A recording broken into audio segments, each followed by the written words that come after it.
या सगळ्या संदर्भात अधिकची प्रतिक्रिया जाणून घेऊयात। बच्चू कडू आपल्यासोबत फोन लाईनवरनं जोडले गेलेले आहेत। कडूजी, आपण पाहतोय कोकाटे यांच्या खाते बदलाचा निर्णय देवेंद्र फडणवीस यांनी घेतलेला आहे अशी माहिती सध्या सूत्रांच्या हवाल्याने समजते। आपण त्यांचा राजीनामा व्हावा यासाठी अजित पवार यांची अगदी अलीकडेच भेट सुद्धा घेतलेली होती। मात्र राजीनामा जरी होत असला तरी खाते बदल करण्यात येणार आहे। या संपूर्ण निर्णयासंदर्भात आपली पहिली प्रतिक्रिया।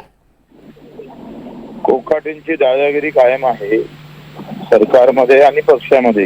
आणि दुसरी गोष्ट, आता कोणाला पण चार देतात। मुंडे होते ते गेले, आता कोकाटे आले। आता पुन्हा अधिक कोकाटे नसावे, संवेदना असणारे मुख्य कृषी मंत्री असावा। आम्हाला संवेदना नसणारे देऊ नये, त्याला संवेदना असं शोधावा, त्याची कुठेतरी मातीशी जाण असली पाहिजे। नाहीतर प्रचंड करप्शन असणारे, त्यांचा कुठलाही शेतकऱ्याशी संबंध नसणारा कृषी मंत्री खाते देऊ नये। आणखी एक महत्त्वाचं, विरोधकांची अशी सुद्धा मागणी होती की त्यांना पदमुक्त केलं जावं, राजीनामा घेतला जावा, कोणत्याही पदावर त्यांना ठेवलं जाऊ नये। त्यामुळे अशी चर्चा होती की राजीनामा होणार की खांदेपलट। आता या सगळ्या निर्णयासंदर्भात आपण समाधानी आहात का? कारण त्यांचं खातेचा बदल हा केला जाणार आहे। भरपूर मंत्री निघणार आहे, त्याच्यानं हे बोलणार आहे, काही लोक करणारे आहे। कशा पद्धतीनं आम्ही पाहतोय चालतंय सरकार, हे तर हे बोलणारे आहे। सगळं गडप करूनच अजूनही त्यांचं नावही समोर येत नाहीये, ते पण शोधले पाहिजे ना। मग अशी कोणती नावं आहेत बच्चू कडूजी, त्या संदर्भात आपण देवेंद्र फडणवीस असतील त्यांच्याशी आपण चर्चा करणार का? काढून त्याचे रेकॉर्ड आमच्या हाती आल्यावरती।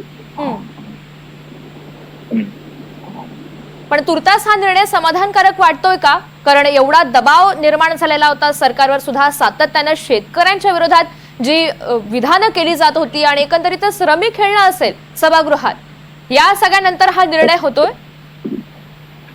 खरं तर त्यांनी पहिलेच म्हटलं होतं हे उजगाळगा पाटीलकी आहे, त्याच्यानं तसं आपलं खातं बदलत नाही म्हणून ते रमी खेळले असणार।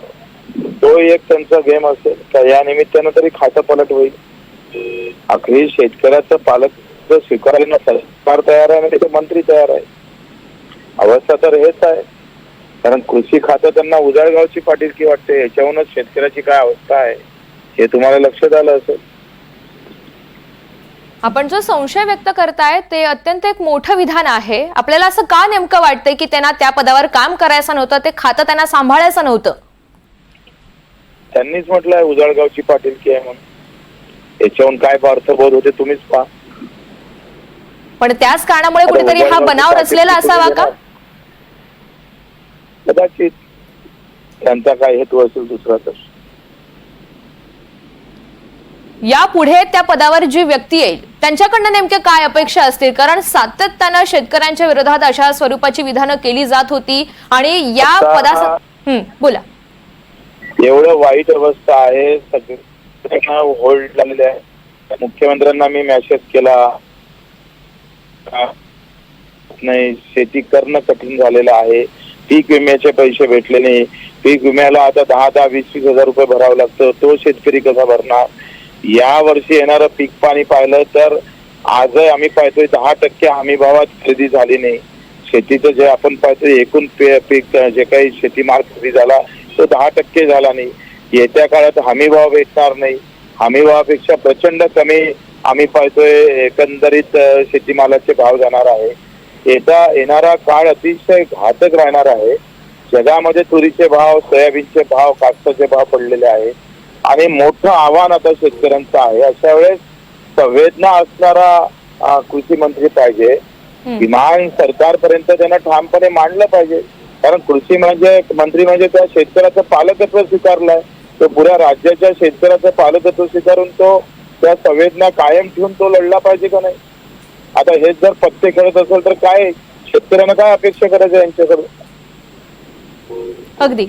आणि मला एक सांगा, हे तिथे रमी खेळले, हे आता काल आता आमच्या इथे पोळ्याच्या दिवशी ते गंजी पत्ता खेळतो गावागावात, ते पकडतात। म्हणजे तेच पत्ते तुम्ही जर मोबाईल मध्ये खेळले तर तो ते अलाउड आहे। आणि तेच जर तुम्ही ऑफलाईन घरी खेळले तर ते नाही आहे. म्हणजे हे हास्यास्पद आहे. हा कुठला कायदा आहे? हे सगळा माल कंपनीच्या एका घरात गेला पाहिजे. म्हणजे तुम्ही अगदी. घरी खेळणारे, गावात खेळणारे गंजी पत्ता हा रद्द करून मोबाईलवर गंजी पत्ता आणला आणि हे पत्त्याचा पण खेळ मंत्र्यांना आता- कुठेतरी ती मुभा मिळते असा आपला मुद्दा आहे. आपला मुद्दा लक्षात आलेला आहे. कडूजी, आपण या सगळ्या संदर्भात सविस्तर प्रतिक्रिया व्यक्त केली त्यासाठी आभारी आहे.